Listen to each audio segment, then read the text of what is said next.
Make no mistake, arena football is not the NFL. Teams like the Portland Steel operate on a shoestring budget. They rely on hardworking employees who put in long hours with very little pay. And as we discovered, it's those workers that have been ignored and forgotten. He's to the 20, the 15. The Arena Football League Touchdown, Portland Steel! ran out of Portland as quickly as it arrived. After only 3 years, the league quietly shut down its Portland operations, leaving behind a trail of unpaid bills. I would be shocked if I ever saw the money. And broken promises. For a professional league, it's not a very professional way to act. The team debuted in 2014 as the Portland Thunder. I was one of the first employees, technically. Andrew Holland was the team's equipment manager. Thunder was ran perfectly. You know, we had people in place that knew what they were doing. Under the ownership of Terry Emmert, the Portland Thunder drew sizable crowds, averaging more than 8,000 fans for home games at Portland's Moda Center. But in January 2016, the Arena Football League announced it was taking over control of the franchise from Emmert and rebranding the team as the Portland Steel.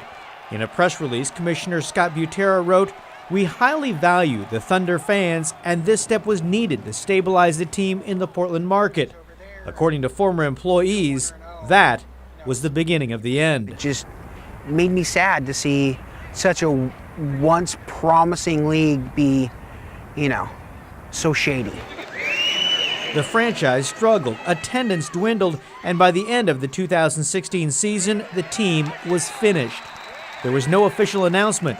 The Arena Football League simply picked up and left town. As soon as they got their stuff, they crossed that bridge and, torched it on their way out of town. Andrew Holland is still waiting to be reimbursed by the league for hundreds of dollars in equipment. This is stuff that I've, paid for my own drill, my own air pump, gas, just different things throughout the season. They definitely left a financial mess with a lot of people. Several vendors who supplied gear and jerseys were also left with unpaid bills. Bashers Team Athletics in North Portland is owed $2,600. There's been no response to emails, voicemails. Nobody ever answers the phone at their office. Court records show the team's practice facility sued Arena Football after the league skipped town. PDX Sports Center claimed the league owed $21,000 in unpaid rent. That lawsuit has since been settled. It's a poorly run league from top to bottom. Former Portland Steel employees like broadcaster Brian Perkins say they're still waiting on a final paycheck. Emailed, called, did all those things, never heard anything back. Play-by-play announcer Ron Callan admits it's not the money that bothers him, it's the principle. And these people in Portland went above and beyond for the Portland Steel, and they deserve better. And it's not just Portland. Rob Campbell of Sportco Sporting Goods says the same thing happened in Las Vegas when the league folded that franchise. So how much money do you figure you're out? 10 to 13,000, somewhere in there. $10,000 to $13,000. Yeah. And any indication they're going to pay?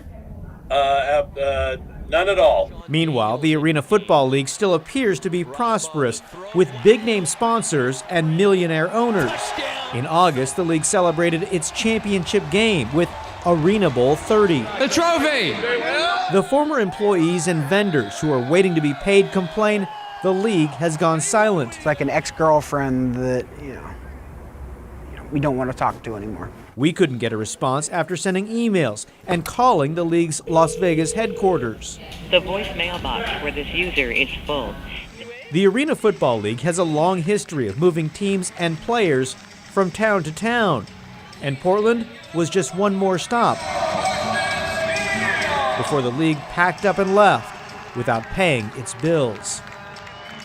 And here's insult to injury. Those employees and the vendors who are owed money, they received a letter from a law firm representing the league who wanted to settle up. All they had to do was accept 10 to 15 cents on the dollar and agree not to sue.